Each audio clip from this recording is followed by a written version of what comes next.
में मौजूद है।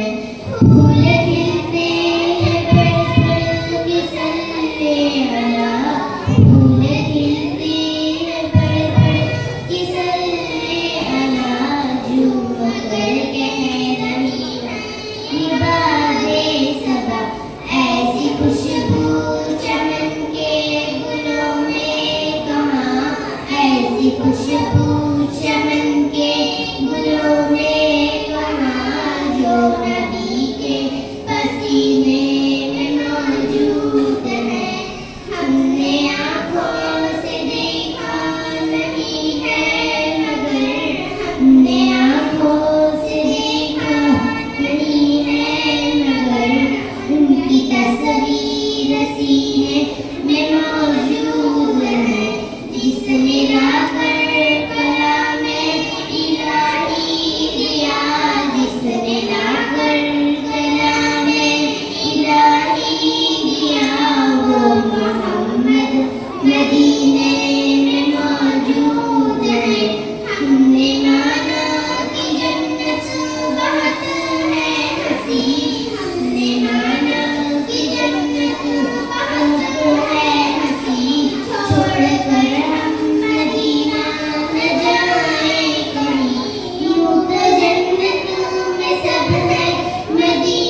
इस कुरान का एक हर्फ पढ़ता है जनाब, बिन यकीन दसने किया काम तो मिलता है सवाब।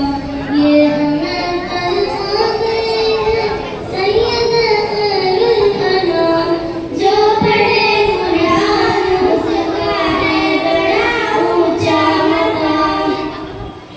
जिसका बच्चा इस जहां में हाफिज़ कुरान है, जिसका बच्चा इस जहां में हाफिज़ कुरान है, हाफिज़ कुरान के माँ बाप आलीशान है, उनकी खातिर हो रहा है शहंशाही इंतज़ाम।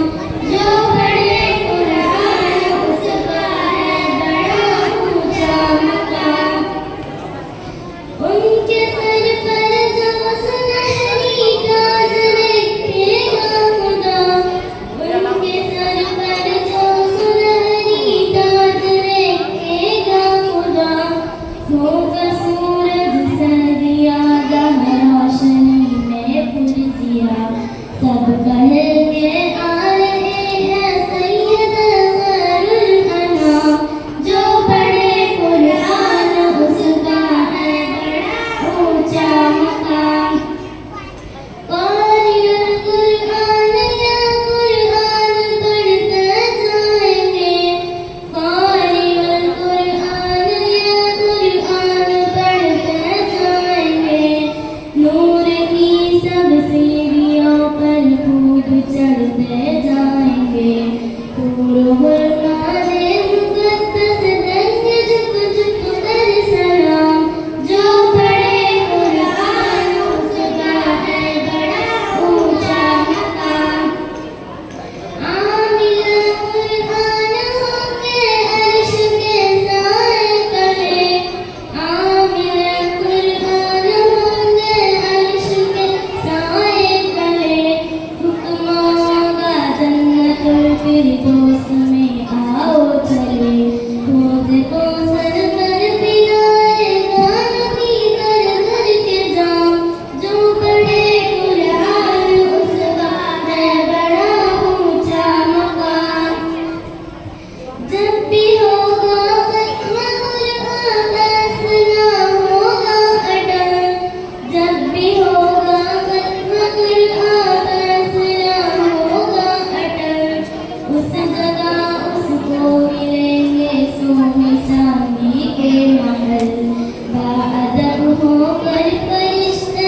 कुछ बढ़ती क्या? कुछ बढ़ती है जाते बाहर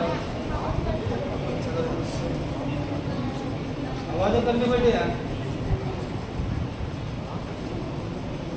अस्सलामुअलैकुम रहमतुल्लाहि व बरकातुहू।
Respected audience, the life of Holy Prophet Muhammad Sallallahu Alaihi Wasallam is alone worthy every patient of this world who believes in Allah and the day of judgment. The Holy Prophet Muhammad Sallallahu Alaihi Wasallam is not a father any among and last of all prophet, the Allah knows everything. My dear fellow, when we talk human rights, when we talk equality, when we talk pluralism in the society, when we talk right of the humanity, when we talk humanity social behavior, it is not shocking to us. We have already gone through centuries and centuries of social development. But my friend, keep in mind that when I am telling you this, I am talking about this somebody who lived 1500 years in society. There was no concept of humanity, values and values out below. thousands we are practiced now but without practicing 15 centuries before. But my friend, how can I stop explaining my love for our last prophet?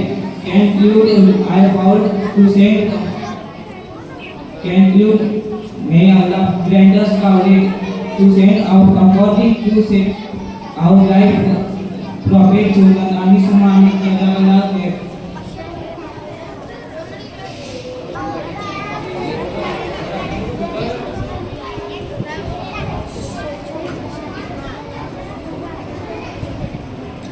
Assalamualaikum warahmatullahi wabarakatuh. Alhamdulillah, wassalatu wassalamu ala rasulil karim amma ba'd. A'udzu billahi minasyaitonir rajim. Bismillahirrahmanirrahim.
जी जरूर जरूर पूछिए। अच्छा तो ये बताओ इस्लाम की बुनियाद किन चीजों पर है? जी इस्लाम की बुनियाद 5 चीजों पर है। नंबर 1 इस बात की गवाही है कि अल्लाह ताला के सिवा कोई माबूद नहीं और हज़रत मोहम्मद सल्लल्लाहु अलैहि वसल्लम अल्लाह के बंदे और उसके रसूल हैं। नंबर 2 नमाज कायम करें। नंबर 3 अगर अल्लाह ताला ने मान दिया हो तो ज़कात अदा करें। नंबर 4 अगर अल्लाह ताला ने ताकत दी हो तो हज करें। नंबर 5 रमजान शरीफ के पूरे रोजे रखें। अच्छा तो गुस्ल में कितनी चीजें फर्ज है? गुस्ल में 3 फर्ज है। नंबर 1 रात रोजे की हालत में सिर्फ कुल्ली करना। नंबर 2 नाक की नरम मदद पानी पहुँचाना। नंबर 3 तमाम बदन की तरह पानी बहाना के एक बार के बराबर जवाब से पीना रहे। अच्छा ये बताओ वजू में कितने फराइज है? वजू में 4 फराइज है। नंबर 1 पेशानी के बाल से टूटी के नीचे तक और एक कान की लौ से दूसरे कान की लौ तक पूरा चेहरा धोना। नंबर 2 दोनों हाथों को खोलने समय धोना। नंबर 3 चौथाई सर का साफ करना। नंबर 4 दोनों पाँव को टांगने समय धोना। एक घंटे में और कोई नमाज पढ़ लिया उनके नाम क्या क्या है? 3 नमाज हर एक मुसलमान 5 वक्त की नमाज पढ़ते हैं। फजर, ज़ोहर, असर, मगरिब और इशा। कुरान पाक में कितने पारे कितने सूरतें हैं? कुरान पाक में किस पारे में कितने सूरतें हैं? क्या इस्लाम की सब बातें रोज़ाना तौर पर मानना जरूरी है? जी हाँ जरूरी। इस्लाम की तमाम बातों को जिससे यकीन करना जरूरी है। इसी बात को शक व शुबा में देखने से इंसान मजहब इस्लाम और मुसलमानों में से निकल जाता है। जी माशाल्लाह आपको तो दीन को बहुत कुछ नहीं आता है, तो आपको आलिया बनाए और दीन की दाइया बनाए। चलो अब मैं चल रहा हूँ। अस्सलाम वालेकुम व रहमतुल्लाहि व बरकातुहू। जी आमीन। वालेकुम अस्सलाम व रहमतुल्लाहि व बरकातुहू। अस्सलामु अलैकुम व रहमतुल्लाहि व बरकातुहू। अल्हम्दुलिल्लाह अल्हम्दुलिल्लाह रब्बिल आलमीन वस्सलातु वस्सलामु अला रसूलिल करीम। अम्मा बाद फ़अऊज़ु बिल्लाहि मिनश शैतानिर रजीम। बिस्मिल्लाहिर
बिस्मिल्लाहिर्रहमानिर्रहीम चारुम कलिमातानि ला इलाहा इल्लल्लाह वहु ला शरीका लहु लहुल मुल्कु व लहुल हम्दु युहयी व युमीतु बियदिहिल खैर व हुवा अला कुल्ली शैइन कदीर।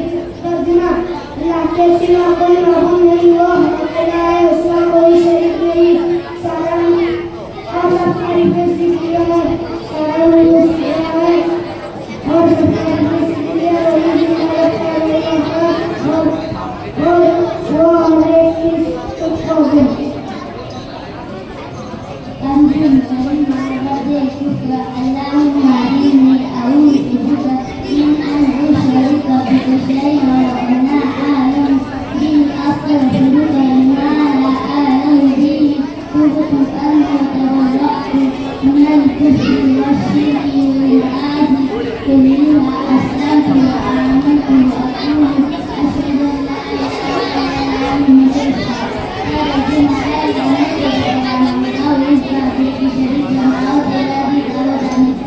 और उससे माफी मांगा करता और दुआ करता हूँ।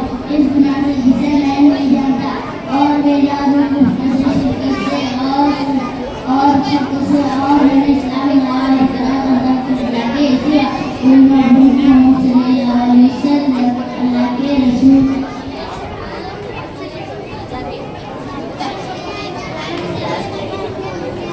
बिस्मिल्लाहिर्रहमानिर्रहीम अतल कुर्सी अल्लाह ला इलाहा इल्ला हुवल हय्युल क़य्यूम ला ताखुज़ुहु सिनतुन व ला नौम लहु मा फिस समावाति व मा फिल अर्द मन ज़ल्लज़ी यशफ़उ इंदहु इल्ला बिइज़निहि यअलमु मा बैना अयदीहिम व मा ख़ल्फ़हum व ला युहीतूना बिशैइन मिन इल्मिहि इल्ला बिमा शाअ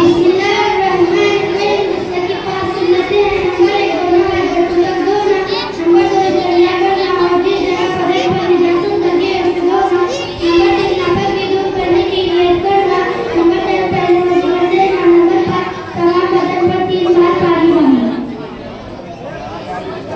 बिस्मिल्लाहिर्रहमानिर्रहीम वजू के 4 फराइज हैं।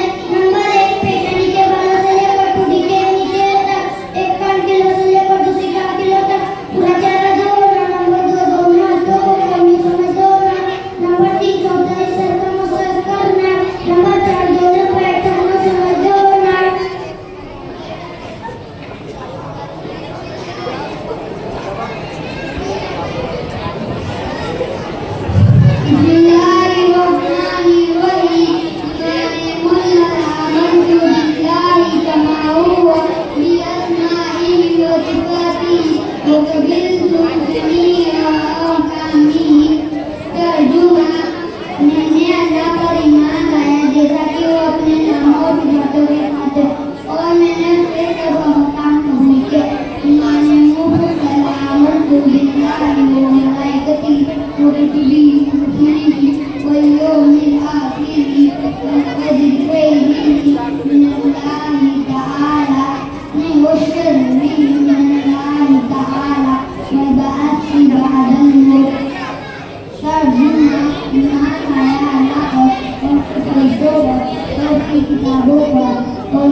बिस्मिल्लाहिर्रहमानिर्रहीम। हदीस नंबर 1। कौम सुबह की अमन और इसका तर्जुमा सुबह के वक्त का सोना इसको होता है।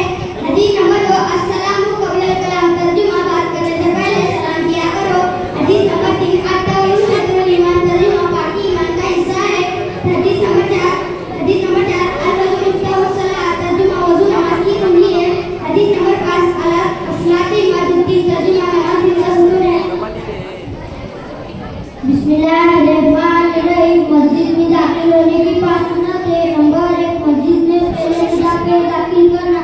नंबर 2। बिस्मिल्लाह पढ़ना। नंबर 3। दरूद शरीफ पढ़ना। नंबर 4। दुआ पढ़ना। नंबर 5। एतिकाफ की नियत करना। मस्जिद से बाहर निकलने की 5 सुन्नतें। नंबर 1। बायां पैर पहले बाहर निकालना। नंबर 2। बिस्मिल्लाह पढ़ना। नंबर 3। दरूद शरीफ पढ़ना। नंबर 4। बाहर निकलने की दुआ पढ़ना। नंबर 5। सीधे पैर में पहले चप्पल या जूता पहनना। बिस्मिल्लाहिर्रहमानिर्रहीम। नमाज के बाद के साथ पढ़ाई। नोटिस में से एक भी चीज छूट जाए तो नमाज नहीं होगी। नंबर 1। कदम का पाक होना। नंबर 2। कंधों का पाक होना। नंबर 3। जगह का पाक होना। नंबर 4। बदन को झुकाना। नंबर 6। किबले की तरफ रुख करना। नंबर 6। नियत करना। नमाज के अंदर के साथ पढ़ाई। नंबर 1। तकबीर तहरीमा कहना। नंबर 2। कियाम में खड़ा होना। नंबर 3। किरात में कुरान शरीफ का पढ़ना। नंबर 4। रुकू करना। नंबर 5। एक रकात में 2 सजदे करना। नंबर 6। कायदा हाफिजा यानी अगली रकात में 2 सजदे के बाद पढ़ना। नंबर 7। सलाम फेरना। अपनी याद से नमाज को खत्म करना।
बिस्मिल्लाहिर्रहमानिर्रहीम। सफर की दुआ। सुब्हानल्लज़ी सखर लना हाज़ा वमा कुन्ना लहू मुक़रिनीन व इन्ना इला रब्बिना लमुनक़लिबून। सुब्हानल्लाह सुब्हानल्लाह सुब्हानल्लाह। अल्हम्दुलिल्लाह अल्हम्दुलिल्लाह अल्हम्दुलिल्लाह। अल्लाहु अकबर अल्लाहु अकबर।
बेवबा औरतों में बढ़ती ही जा रही है। मर्द हजरात बैंक से लोन कर रहे हैं और औरतें बचत में हिस्सा ले रही है। कुरान में अल्लाह ताला फरमाते हैं कि ऐ ईमान वालों, खुद करके ना खाओ, अल्लाह से डरो ताकि तुम कामयाब हो जाओ। सूद बैंक हराम है, इसको हलाल करने वाला काफिर है। देखो तुम ये बचत करते हो, इसको बैंक की शक्ल है जो कि इस्लाम में सरासर नाजायज हराम है। इस्लाम ने हर सूद की रकम को हराम करार दिया है। हमारे नबी सल्लल्लाहु अलैहि वसल्लम ने सूद देने वाले और लेने वाले और लिखने वाले इन सब पर लानत फरमाई है। ये तो हराम है कि इसके साथ साथ इसमें बेपर्दगी होती है, नामहरमों से आना सामना और कॉल वगैरह पर बातें होती है और आपस के झगड़े भी होते हैं। यहाँ तक कि इज्जत में घुटिया उड़ाई जाती है। मुसलमान औरतों को इससे बचना जरूरी है और अगर ये छुपे होने तो बाहर है, प्रायः करने की नसीहत है और इसमें बचत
आपके बाल बच्चे वगैरह कैसे हैं?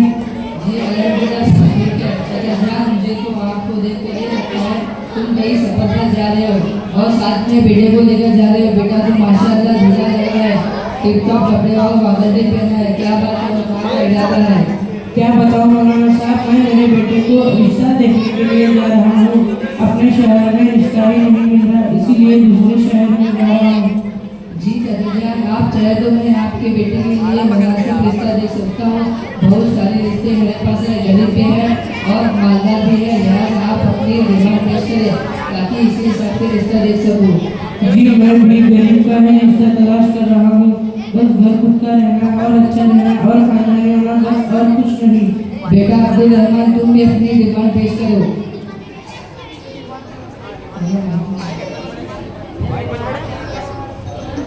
मौलाना जी, मेरी भी कोई ज्यादा डिमांड नहीं है, बस रिश्ता अच्छा रहना, लड़की खूबसूरत रहना, गोरी रहना, काली रहना।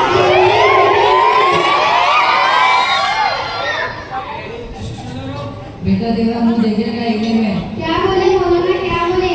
क्या नहीं बेटा, क्या नहीं। क्या मैं तुमसे पूछ सकता हूँ जहेज में क्या क्या होगा?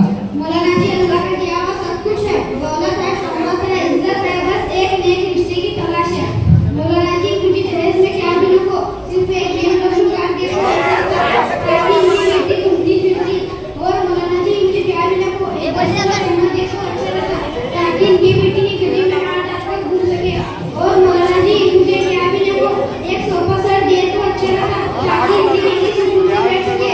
और मौलाना जी, मुझे क्या भी नको, एक वॉशिंग मशीन दे तो अच्छा रहता ताकि इनकी बेटी को कपड़े धोने में आसानी हो। और मौलाना जी, मुझे क्या भी नको, एक कूलर और एक एसी दे तो अच्छा रहता ताकि इनकी बेटी सुकून से रह सके। बस ये तो बस बेटा नको नको बोल तो सर्विस मंगला, जरा तू भी शर्म है क्या? भी जहेज में जहाज भी डूब गया। अच्छी बात करो, दौलत है, शोहरत है, इज्जत है, बस एक नेक रिश्ते की तलाश है और कुछ नहीं। चाचा जान, मैंने सुना है कि आपकी एक लड़की भी है और इसको भी रिश्ता तलाश कर रहे हैं, तो लड़के के रिश्ते भी मेरे पास बहुत है। मौलाना साहब, लड़की को भी रिश्ता तलाश कर रहा हूँ। लड़के के रिश्ते कैसे हैं बोलो? अच्छा एक रिश्ता है और घर में एक लड़का है। माशाअल्लाह 15 एकड़ जमीन है, माशाअल्लाह रहने को खुद का घर है, माशाअल्लाह। मगर लड़का खेत में काम करता। मौलाना जी, मुझे खेत में काम करने वाला नकोच मेरी बेटी को भी और आपने लगा था। दूसरा रिश्ता बोलो। दूसरा एक रिश्ता है, प्राइवेट नौकरी करता, माशाअल्लाह रहने को बंगला है, माशाअल्लाह 20 एकड़ जमीन है, माशाअल्लाह। 5 भाइयां और 6 बहना है। इल्लल्लाह, मुझे इतनी बड़ी फैमिली नकोच। तीसरा रिश्ता बोलो। जी इसका रिश्ता है और घर में एक ही बेटा है, माशाअल्लाह सरकारी नौकरी करता, माशाअल्लाह मेहनत करने में कमाता, माशाअल्लाह रहने को 5 बड़े बंगले हैं। माशाअल्लाह। अगर एक बड़ी परेशानी है, बोलो मौलाना जी। 25 लाख दहेज मांग रहा। अस्तगफिरुल्लाह, अपनी बेटी भी देना और जहेज भी देना, क्या ऐसा का तो रहता क्या? वाह चाचा जान, अपनी बेटी के लिए तो मुंह भरकर दहेज मांग रहे थे, जब अपनी बेटी को दहेज देने की बारी आई तो अस्तगफिरुल्लाह, ये माँ का हिसाब है। याद रखिए चाचा जान, तकलीफ समझते हैं, इसी तरह से औरत की बेटी और उसके बाप तकलीफ देर चीज समझते हैं। लड़कियों के रिश्ते देखने से पहले गाड़ी बनना और जहेज न देखे, लेकिन लड़कियों का अखलाक सीधा दीनदारी जरूर देखे। घर का माहौल अच्छा होना तो आपकी बेटी अच्छी रहेगी। माल और दौलत सब कुछ है, मगर घर में दिन रहे तो आपकी बेटी कभी सुकून से नहीं रह पाएगी। और ये भी सुनो, हमारे में जहेज देना बहुत बड़ा गुनाह की बात है और हमारे नबी सल्लल्लाहु अलैहि वसल्लम ने फरमाया, जहेज लेने और देने वाले पर लानत फरमाया है। और आज हम मुसलमान में तो ये जहेज का रिवाज इतना आम हो गया है कि इसके लेने में और देने में फकत की चीज समझते हैं लोग। आज कितनी लड़कियां जहेज ना होने की वजह से खुदकुशियां कर रही है और मौत के घाट उतर रही है। शादी जो है शादी का नाम है और इबादत का नाम है, शादी मेहंदी का नाम नहीं, शादी हल्दी खिलाई का नाम नहीं, शादी बारात का नाम नहीं, शादी फूल रस्सी का नाम नहीं, शादी जहेज का नाम नहीं, शादी जो है इबादत का नाम है। अल्लाह के लिए शादियों को सादगी से करो और शादी में रस्म रिवाज करना बंद करो, शादी में नाचना गाना बिल्कुल बंद करो। इतनी अफसोस और शर्म की बात है, हफ्ते के वक्त या दूसरे प्रोग्रामों में टेप डीजे लगाकर हमारी बात और लड़कियां नाच गाना कर रही होती है और हमारे घर के मर्द हजरत भी ये सब तमाशा लेकर हाथ पे हाथ रखकर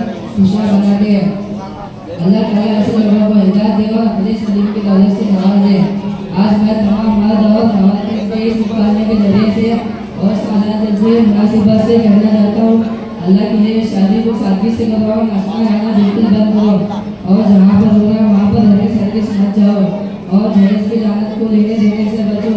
अल्लाह से डरो क्योंकि हम सबको एक ना एक दिन अल्लाह के पास जाना है, जिंदगी का हिसाब किताब देना है। दुआ है कि अल्लाह ताला के मकसद को समझने की तौफीक अता फरमाए और शादी को शरीयत के दायरे में रहकर सादगी से करने वाला बनाए। चलो अब चलते हैं, अल्लाह ताला आपके इस इरादे को कबूल करे। चल पक्का कौन जहेज में जहाज देता फिर, चलो अब चलते हैं। अस्सलाम वालेकुम व रहमतुल्लाहि व बरकातहू। वालेकुम सलाम व रहमतुल्लाहि व बरकातहू।